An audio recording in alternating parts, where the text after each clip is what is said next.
Welcome to the first episode of Nice Try for the fans, by the fans. My name is Elle and your co-host, Timothy. Do you want to say hello? What do you do? How's it, guys? Right on. That's us, fans just like you. And we're here to talk all things Rugby World Cup. In today's episode, we're going to be talking about the squads. Most of the squads have been announced, and there have been some surprises here and there. And then, of course, we're going to look at some news. Owen Farrell, injuries happening during warm-up matches, and then our very special feature where every episode we're going to start building the all-time greatest Springbok lineup. That means us, you, we're all going to have input and we're going to build this dream team in each and every position. That, of course, means that this week we're going to start with the props. Tim, do you have someone in mind? Have you been looking back on some classic matches? Are you going to drop any hints? We're going to do it at the end, but, you know, maybe you can change my mind or plant some seeds in the meantime. Well, I've had a look at the Springbok caps. I'll be honest, there's quite a number that I'm not familiar with. And I guess we needed to do some sort of research to figure out the contributions that different players have made. But I will be slightly biased to those that I've watched. And then there's obviously some standout names that I don't think we can look past. But I think it is a good exercise to sort of flex and, look a bit deeper in the history of the Springboks. I think there's a lot of unknown gems out there, and I'm sure it will cause a bit of a stir amongst rugby Springbok purists. Yeah, I'm hoping it does. I'm hoping that it does. Now, you're talking about, you're looking at caps. Do you think experience counts the most? Or is that something that you're going to be looking at when you're building your dream team? Obviously, selection is always much of a muchness. We just take the Springbok example for the World Cup squad selection. There were countless pages written about who should have been and who shouldn't have been included. And so caps do sort of give a testament of a player's quality, because he would have, in most cases, been capped by, or at least gained caps amongst various coaches. So I think it is a sort of shorthand to get an indication of a player's quality. So that is something that I had to consider because, I'm of the age where my first Springbok experience is 2007, really, in terms of... Sure. So spoiled. Yeah. Winning. And so I've only known in those players that have sort of contributed to that. But I will, lean on historians previously, people that have sort of been keeping up with the game. So you're telling me your rugby watching career is the same length as Francois Stein's playing career? That's Essentially. That's magic. No, spoiled indeed. Okay, well then let's start there, not with Francois Stein, although when we saw Handré Pollard not being in the squad makeup last week, I bet there were a few who were tempted to call up at least Francois Stein or even Morné Stein or one of the old faithfuls. Were you surprised, or had you heard rumors about Handré Pollard not being fit to play? What's your feeling around the squad, specifically about us only going with one specialist number 10? Yeah, I guess we'll revisit this at the end of the World Cup. But I think it was you that first sort of alerted me to the fact that there were rumors of Luet and Pollard not making it. And I guess we are spoiled as Springbok fans. I just have the sense of confidence in our coaching team. And so for me, I don't think these things are catching them off guard. So I'm resting in that. But if I just had to, prepare my heart on my sleeve, I'm very nervous. Pollard is a big miss. Mane's come along quite nicely obviously towards these last 2 seasons, and I think the URC final has boded him well. But I feel like Springbok Rugby's winning formula is defense, goal kicking, set pieces. And obviously his last showing for Argentina was not inspiring much confidence. But like I said, I trust Rassie, Jacques, the team. I think they have been planning.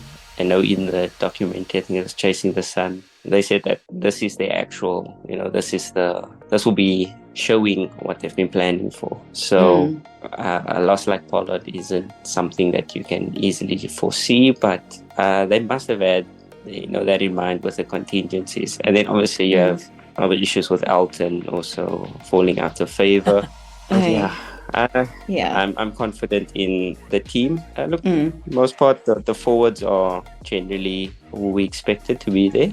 What is a big miss, but Jean Klein had a good URC. I mean, he made it to the final. So it gives an opportunity for a couple of other players to write their name in the books. For sure. And yes, especially seeing that you started your rugby watching in 2007. I remember Jake White back then talking about how defense is a feature of World Cup winning squads. And that might not be true every tournament, but it certainly was true in 2007. It wasn't the most emotional of the World Cups, especially compared to 95 and 2019, but it really was a technical showpiece. We were outstanding in terms of just being clinical, being precise. That rush defense, that was when everyone learned about rush defense. And we can talk maybe about Eddie Jones and the part that he played when it came to that technical coaching. But I want to also mention something that our captain, my captain, Siya Kolisi, mentioned at the squad announcement. When they were talking about, there are some new faces, some new styles represented in the squad, and also they alluded to Andre not being there. And he said, you know what, it's not going to be easy, and we need to make some changes. We need to adapt. And that gets some of us excited. Thinking about the kind of game that Mane plays, the kind of backline he produces for, I'm excited to see what they mean by we've got to change things up, we've got to adapt. Because when you look at Mane, Kirtley, even Esteres and the Giant, when you look at the makeup without Lucanio, without Andre, there definitely has to be something completely different that we must be going for. So maybe this isn't going to look like 2019 or like 2007, where we're dominating up front. Of course, we have to do that to set up those beautiful backs. But I'm with you. I have trust, and I'm excited. Yes, scared a little bit, especially when we're facing such a tough pool, and by tough pool I mean Ireland, who are just every World Cup, I feel like this is it for them. And well, it hasn't been, but maybe this is it for them. And we'll talk about that later in the series as well. But yeah, right now, just back to our squad. We touched on Andre not being there and things being changed up a bit. What's the thinking with the nines? Going in with 4 scrum halves, there was quite a bit made about it, and I'm wondering if you have any thoughts? This was a bit of a wild card, especially considering the reasons even for the injured players. I mean, we haven't seen Jaden play at all since he got injured. So that was a bit of a surprise. I'm at a loss to actually have a sort of cohesive idea of what is being thought about. I thought we settled on our nines. Look, Grant Williams can provide cover for wing. It's just something that we'll have to see how it plays out. There is still those possibilities of replacements in terms of injured players, or as Jacques said, players that might deselect themselves, which given us theatrics and his penchant for mind games, I definitely wouldn't put it past them as a team. That is probably one of the more confusing selections. I think everything else is fairly straightforward. They're competing with the team, and the form players that have shown themselves are in selection. But the fourth scrum-offs. I thought they would have someone, like a Frans Steyn, or someone that can cover fly off, because we're looking quite threadbare there. Even another sort of utility back. But we'll see how it plays out. Yeah. There's a lot of talk about Grant Williams. He can cover wing, and then we've got Damian Willems, who can do just about anything at the back. But when it comes to specialists, it is a World Cup after all, and I'm pretty sure the English would like to be in our shoes, because they have lost one of their scrum halves, and now sure, he wasn't their absolute number one, Jack van Poortvliet. He's now become unavailable, and he's replaced by lesser known Alex Mitchell. He's only played off the bench. I think throughout the Six Nations, he didn't have much time at all, and now he's been thrown into the World Cup. So I'm sure they envy us in our 4 scrum half setup that we have. But can we just take a look at some of the other squads? Of course, there was a lot of talk around the omission of Michael Hooper and Quade Cooper over in Australia, and Eddie Jones. Is this his theatrics? Is he trying to make a point? Is he trying to be in the news? What's the thinking behind that? And I'm not complaining or aching for either one of these. I mean, Michael Hooper, he has led the team. His work rate is something else. But what's the thinking there? Look, Australia is a puzzling case, because if you just look at the draw and the group, it seemed like they were building something under Dave Rennie. They had a couple of very good results. I still remember the COVID game against France, where they got players sent off. I think they were at a stage 13 men, and they beat them quite handily. And this is the France that everyone is scared of. And so I thought they were making good progress. And then obviously Eddie Jones gets the gig, but we can't put anything past Eddie Jones. So he must have his reasons. And I hesitate to say that I think they could be the dark horses, just by virtue of their pool, and it should give them enough time to work out any kinks, because it wouldn't be as high pressure as your first 2 pools. England's situation with their team, I watched the game last week against Wales, second string Welsh team, and they did not look like any career contenders. So I might eat humble pie at the end of the World Cup, but given that Farrell might be cited for further suspension, I'm assuming, given the sort of climate with head injuries, they might take a firmer stance on that. I guess Andre Esterhuizen will be smiling given Farrell's challenge, but England, for me, I just don't see any sort of cohesive game plan. I don't see any standout talent, so I'm not really worried about them. Who then are you worried about? Well, the obvious. I don't. Other than New Zealand, because we won't see them until the semis. Scotland is scary for what they can produce in terms of attack. I think they've got a very settled team. Finn Russell's playing really well. He's playing some good rugby. It just depends if we can hold them up, and I think our forwards will have the dominance there, but it might be a shootout, and this is where I think we might see a different Springbok team that's willing to go toe to toe. Well, I like that we start like that then. Yeah, it's quite a defining game for the team. That Tonga side is looking meatier and meatier. Given the eligibility rules that change. So they have a decent team. I think their squad is lacking, obviously. So we should be able to come through that. France had a massive knockdown with Intermark. Yes. I think the last I checked, in terms of 9-10 combos, they led every single metric. So offloads, passes, line breaks. No, Yeah, they're such fun to watch as well. And Exactly. Playing at home, the crowd will be fired up. They're the neutrals' favorite, I imagine, because they're at home. And DuPont is just flawless at the moment. Well, for the last while.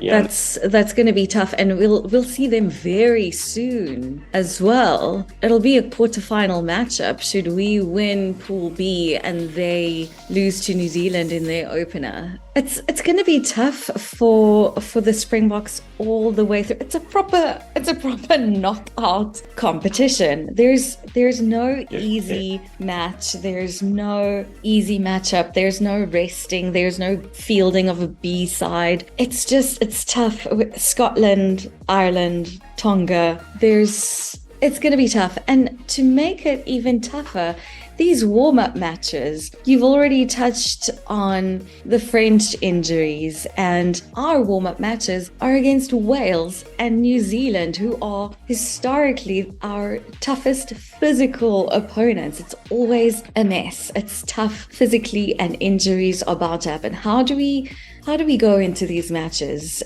Can we ask everyone to just play touchies? Like, what do we do to avoid these unnecessary, I want to call them unnecessary injuries? I mean, it's great to prepare. Like you mentioned Jaden, who hasn't played for a while. We have a lot of players who haven't played for a while, but is this really the time to send them out there to the front lines? The staff is, if they had their own way, I'm sure they would avoid any intensely physical matches. And I guess that's not what the doctor ordered with these two friendlies coming up. But I think it will be a good barometer to see. I think both coaching teams, or all three coaching teams, obviously have their eyes on the World Cup tournament, and so I think you will see a less intense, or the intensity will be lessened to what we've previously witnessed, just as game planning.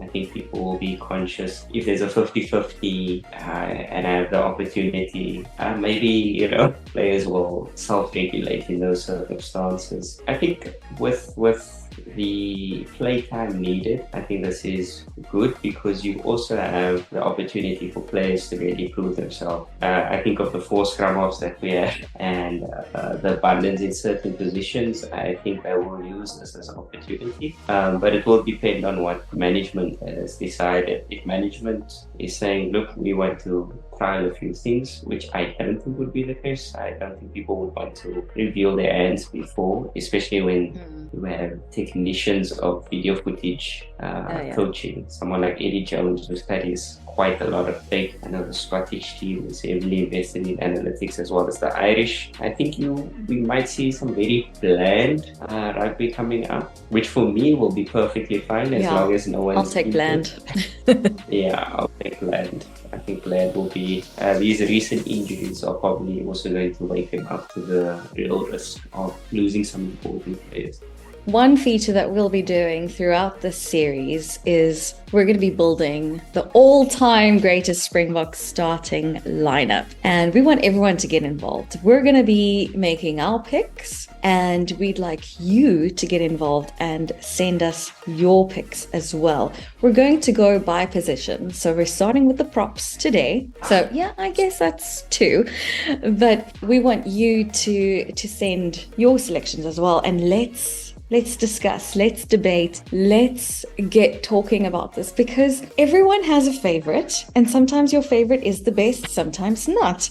But we're going for what could be a 4th William Webb Ellis, and should we make history and complete that feat, then really the Springboks have earned their right to be among the greatest of all time.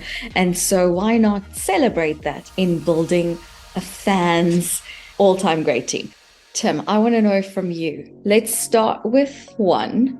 Who, in your opinion, in your mind, is the best ever number 1? For those who are getting started with rugby, 1 and 3, those are our props. They're right in the front.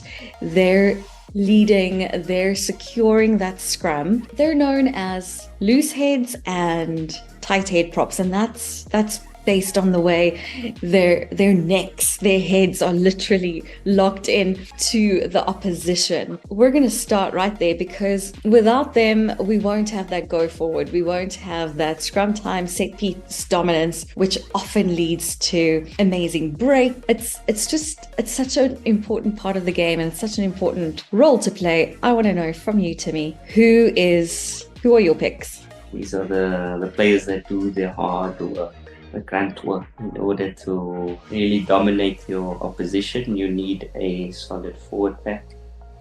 And I think they can only really be two options in my mind. That's one of our legends, one of only two players won the World Cup on 2 occasions. So for those that are not in the know, that will be Os Durant will be my first pick. And the second pick, I actually had to think about this a bit more. Mm-hmm. And it's a slight cheat.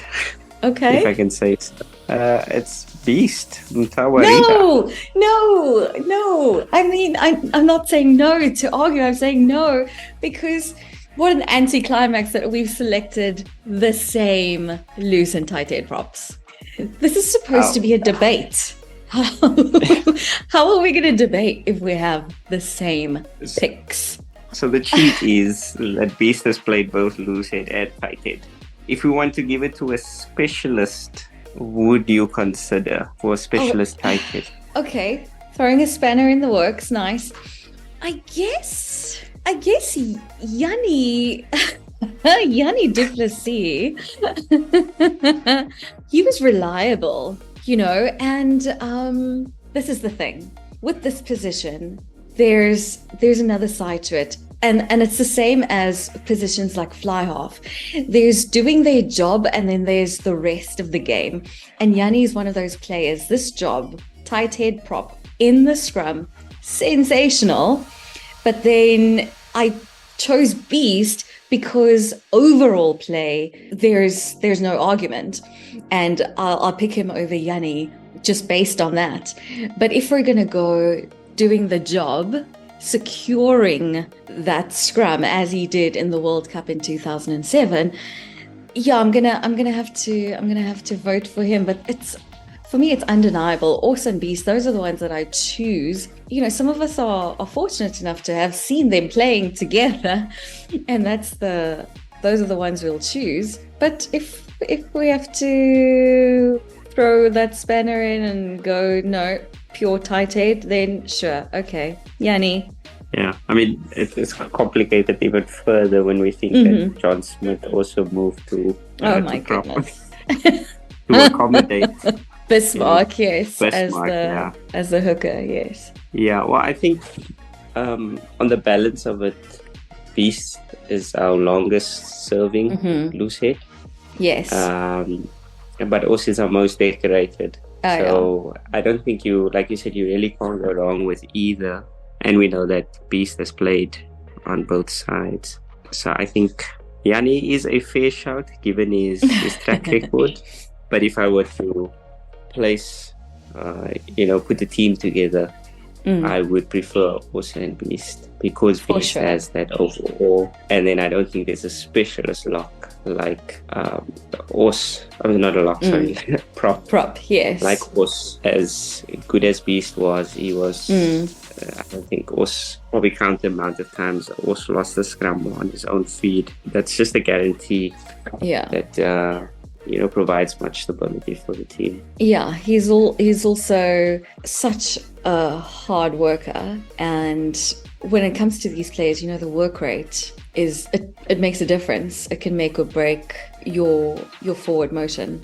And then with Beast, I want to mention him when it comes to that restart ball, and I have this picture in my mind of him having yes It was for the Sharks. It wasn't for the Springboks. The specific moment in rugby history where he just had who was it? Jean Daysel. He had one of the loose forwards above him. Yeah. Yes. Man, the strength. It's no wonder they call him the Beast. So those are our picks, Horse and Beast. We'd love to know who you would pick up front in your all-time greatest Springbok lineup. And then finally, just to wrap up, have there been any trends that you've seen online? I know, of course, everyone is getting excited about the World Cup, getting the banter going, having different things to talk about and just adding to the fun. Is there anything that stood out for you and something that you want to tell people about or encourage them to go on and check out? I guess the news of the day is the new kit that everyone's been talking about. But yeah, I'm just biding my time, waiting for the World Cup to start in earnest. In terms of anything in particular for the World Cup, I think it would be a good time to actually go back and rewatch some of the World Cup winning teams. I think that's been quite of a eye-opener. Just looking back to the 2007 team and how dominant they really were for that spell. I think with those two props that we just mentioned, of course. Yeah, no, it's just sort of gets you in the mood, gets you really reliving those moments. I don't think there's anything like rugby in South Africa, at least, that has the ability to unite people. I know it's said many times, but it's true. I have tangible and vivid memories of those World Cup wins. So it is something that brings the goosebumps back, and I think it's very much worth your time to sort of see the legacy that this team in particular stand to create based on the 2019 results. So it just gives us a bit more motivation to support the boys and the team. For sure. So go on and do that. Get your gees on, as they say, watching those historical moments, 2007, 2019, and if you can, 1995. Watch that quarterfinal against Samoa. That was exceptional as well. Chest as a hero. Yeah. But wait, we'll leave that for another time. And then hop onto socials where you can check out all the different kits that have been revealed and let us know if you have a favorite or if you have any thoughts in that regard. And then just Rugby Bits on Twitter, they've started sort of a conversation, if you will, where we're looking at collective nouns, and language lovers, you know what I'm talking about, a gaggle of geese and things like that, but they're looking for the equivalent for rugby players. A troop of fly halves, a murder of open sides, a door of locks, and things like that. And we'd love to hear your ideas for those as well, because that's quite entertaining as well. So we're using those language muscles and then celebrating rugby at the same time. But that's all for our first episode. We'd love to hear from you, and we will share ways that you can get in touch with us in our description. So do take a read over there. Timothy, Joshua, it's been exceptional chatting. I look forward to the next one. Yes, thanks for having me. It's been a nice warm up, a little entree before the main course. Hopefully we didn't ruffle too many feathers with our selections. But I guess this is also a good time for the audience to educate us. Like I said, my watching experience only extends so far. So it would be good to have knowledgeable rugby fans give their input. Absolutely. I'm so excited for those. Until then, this is Nice Try for the fans, by the fans.